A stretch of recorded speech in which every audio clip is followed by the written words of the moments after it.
Lots of this conference is kind of about procedure, but you have a vision for this party. What is that vision?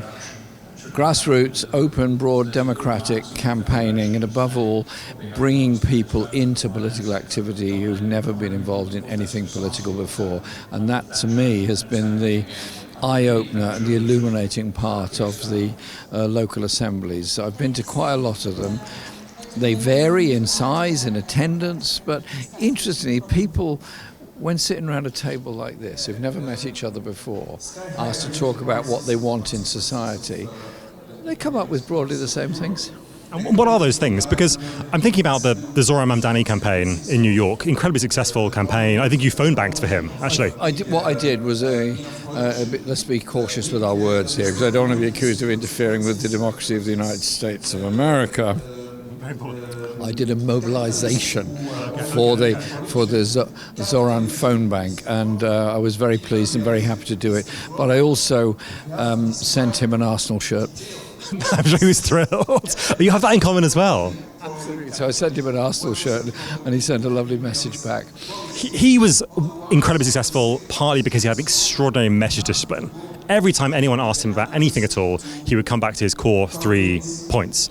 Will your party have those core 3 points? And what should they be in your view? I know you have to process, you have to decide it collectively. What do you think those 3 points should be? Injustice in our society, housing, wages, public services, education, environmental sustainability in the world, and global peace and disarmament rather than the rush to war. Now, these need to be honed into something shorter and clearer, but you're quite right. If you go to any group of people with a 10-page manifesto, if you're really lucky, they might get to page 3. If you're really, really lucky. So you've got to have something that's straightforward and then develop the ideas from there. But what I'm also keen to do is that you may have heard this in my speech this morning, the skill levels of our members are huge. You've got people who are health workers, teachers, doctors, etc., in every area of life. I want us to use online to the maximum, so we develop online a policy on disability. I gave the example of the government's reviewing personal independence payments. I don't trust the review, I don't trust the government on this. I do trust people with disabilities to tell us all what the policies ought to be. And so it's about mobilising people and us becoming an influence on that. And likewise, which we weren't expecting this to happen, but it has, the government's attack on the right to trial by jury is, to me, fundamental to an attack on civil liberties. I want to see a big campaign on that. You were the leader of the Labour Party when it got 13 million votes at a national election. When this party was launched, 800,000 people signed up. You've got 50,000 and counting members. How are you going to regain the momentum so we can go from thousands to millions again? By our campaigning work, by the establishment of local groups, and the utter determination that the message will be, go to a town, you form the branch, you form the group there, you work on your local priorities, and you're out there doing the campaigning. And at a national level, we keep on putting a message across. And your suggestion earlier of the Zoran system, if that's the right way of putting it, of a three-point message actually is something that works, and keep on at it all the time. The thing about politics is you never be afraid to say the same thing twice, 3 times, 4 times. Never be afraid of repeating yourself, because there's always a slightly different audience. I mean, the thing about Bernie Sanders, for example, another great campaigner, is that he had one message. He would just say the same thing about income and wealth inequality every single time, right? Inequality. I would love to hear the extended impression here. I've done events with Bernie, he says, Jeremy, the problem is inequality. He's not wrong. He's not wrong. He's not wrong at all. Bernie has done something exceptional. Who would have believed that somebody self-labelling as a socialist would become within a smidgen of becoming the Democrat nominee for president? Yeah, it's extraordinary transformation. When we think about local organising, right, there's kind of deep-rooted organising in local communities. I know that we were going to do something about that in Islington, right, where you've been doing a lot of that for the many years that you've been doing it. I'm doing it now as an independent, and our forums are some of the most interesting things I go to. And I no longer give a monthly report to Islington North Labour Party. I now give my monthly report to a public forum, and I speak for 15, maybe 20 minutes on everything that's happened over the previous month, then take questions and discussion, and it's fascinating. So I guess that kind of local organising, right? No amount of local organising is going to stop BlackRock from buying up thousands of homes in the UK, right? So there's a need to move to that national scale. How do you understand that sort of translation? Through Peace and Justice Project, we're working with the homeless campaigns, we're working with the renters unions and so much else. There's going to be a big housing demonstration early next year so that we move housing centre. Again, in my speech this morning, I was making the point that if all you can say on housing is you've got to decide what proportion of a site is used for social housing, for affordable, all the different categories, what we need is to say every housing site should be measured against the housing needs of that area. And the housing needs of that area are not building executive homes that are kept empty because they're an investment opportunity for somebody. The housing needs are to build council housing. And so we make that demand, and we keep making it and making it and making it. And you'll soon find after a while the government will start conceding ground on that. They'll say, well, actually, there's a big demand on this. What's missing in political debate at the moment is anything different to the three main parties in Parliament, and they're actually fundamentally giving the same economic, same social, same environment and same international message. Democracy is hard, right? It's difficult, there are complications, there are difficulties, lots of things go wrong on the way. Really? How do you understand what has gone wrong in your party today? Well, first of all, what's gone right is we're here. What's gone right is we have a conference. What's gone right is we're now voting on the Constitution and how that's taken forward. That is an enormous development and a great success. What's gone wrong is the time it's taken to do it, and there's a huge debate about that, which we talked about earlier.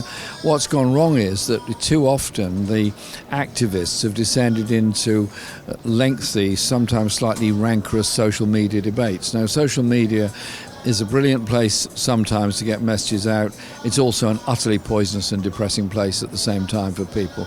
And so could we and should we have handled things differently? A lot of things could and should have been done differently. They weren't. I regret that, but we are where we are, and I'm determined that we go forward from here. Do you have anything to apologise for? Or do you think of that?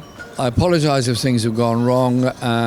I have always tried to be respectful and inclusive to all others in debate, and there are some people that a very small number around the country, to be quite honest, who turn up at events and want to basically shout abuse at people because it's what they do, and it can be very, very damaging to any public event. But look at it another way. The number of people that have come here, some of whom have never ever done anything political in their lives before, have come here because they don't like living in a society that's so unequal. They don't like seeing people sleeping rough on the streets. They don't like kids suffering mental health problems. I'll give you an example. I was at a rally in Leicester about 3 or 4 weeks ago. And towards the end of it, we're taking questions, a lot of questions. It went on for a long time, the questions. And they were all interesting and good. And then this young girl put her hand up and said, "Can I ask a question?" And I said, "Sure, of course you can." And she turned out to be 10 or 11. And the question was, what can you do to help my friends who are suffering mental health stress? At 10? At 10. What child of 10, 30 years ago would have even known what mental health stress was? And it was a very fair question. She said, "What can you do?" And I said, "Well, yes, I can talk about the health service and the inadequacy of mental health services, yes, and that I would point out, but I'd also say there's a lot we can all do. Don't make jokes about people who are going through a crisis. Don't denigrate them because they're stressed. And if you see a fellow student, fellow worker, fellow person going through stress, don't dismiss them, talk to them, and sort of make for an inclusive society." So I firmly believe the mental health crisis is in part occasioned by the insularity of the way the media approaches things, but also the fear people have of admitting any weakness. To admit weakness is actually strength. You were famous as a backbencher for the depth and range of your international connections, movements in South America, movements across the Middle East. Who do you take inspiration from when you were setting up this conference? Like what, in terms of the process, in terms of what it means to have a mass democratic organization, who did you look to? I looked out to a number of people and the way that they've set conferences up. I talked to Yanis Varoufakis in Greece, and he's been through the mill with Syriza and his own DM25. I looked at Democratic Socialists of America. I looked also at the way it is at its best, MAS, Movimiento Socialismo, in Bolivia, established itself as a community-based organisation. So I looked at all those things, and in a sense I learned from all of those, and also look at the history of the political developments of the Labour movement in Britain, the way in which the Independent Labour Party was founded, the way in which Victor Grayson campaign to win that amazing Colne Valley by-election. I know it was a long time ago, 1910. What he did was went to all the socialist clubs in all of the Lancashire towns, mobilised all of them. And so it was about education and activism at a local level. Now, social media and all the technology we've got now make it easier but also harder to do these things, and so I'm actually very excited about what we're doing and what's going to happen from this. I have a sort of general theory of parties, which is they succeed when they have a mass movement in society already, where they're able to express and articulate their interests, their desires, their needs. That's why the Labour Party was successful, right? Because there was, because there was already a Labour movement that it could articulate. It's why it didn't want a party for quite a while, or the leadership of it didn't anyway. But it's also why Change UK, the independent group, right, lasted about 5 minutes, right? Because they didn't really have an actual basis for their movement. Like, who are the groups in society that you want your party to express the needs of, the desires of, the interests of? I think more than 2 million people have done something about Palestine in Britain. March, met, email, petition, whatever. They've done something. There's a huge thirst there that are appalled of a world of war and a world of inequality and a world of injustice. There's a growing housing movement around the country. If you follow local papers, and I'm sure you do, and local activists, you find people saying broadly the same thing, where they're opposed to town centre developments that don't include any element of housing for those in desperate housing need. So that's just two areas. And then there's the huge environment movement, which at the moment is being told by all three of the major parties that actually you've got to change on this and just forget it all. We're not going to get to net zero by 2030. Forget it. It doesn't really matter. Well, actually, it does matter because, as I said again this morning, half of all wildlife has been killed in the past 50 years. In 50 years, in less than my lifetime, wildlife has diminished by half across the whole world. Now, that's a sign and a danger for all of us about biodiversity. So there's big movements, and what I want our party to do is work with all those campaigns and be a voice with them, in them and outside of them, and that I think we can do. But I think you're right that parties have to reflect the social movements that are going on. What I detect is very strong social movements going on. And those three are Palestine, housing and the environmental movement? My view, yes. Yeah. That's a heterogeneous coalition. They don't necessarily all agree on everything, but that's part of democracy. It's part of democracy, and in any party you're not going to have 100% agreement on everything, but you've got to take people with you as best you can on the fundamentals of the kind of world you want to live in, and that's what we've got to keep our focus on. At this conference, we've seen people being expelled. Do you have any comment on the expulsions? Well, it's not expulsions. It is actually saying that when you joined the party, the view was that you had to be a member of this party, not of another. And so the rule was you couldn't be a member of another party that was registered with the Electoral Commission as a political party. And there are some people, not very many, who are members of another party registered with the Electoral Commission, therefore it doesn't apply. Now the conference is going to debate and discuss this in the Constitution. My view is I want to develop a party as an effective, efficient organisation that has a clear strategy, rather than an endless debate within two parties where people have membership of each other. But when it comes to campaigning work, stand up to racism is something I absolutely support and endorse, and work with a lot of people in all parties, including the Socialist Workers' Party, in that. And that's how we have to take it forward. We saw the Stand Up to Racism group being removed. Well, they've got a stall here, Stand Up to Racism. The person on the stall was removed from the conference? I didn't know that. Okay. That happened earlier.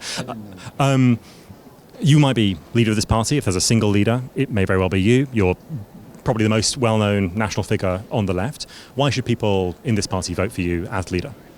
Well, let's see what they want to do.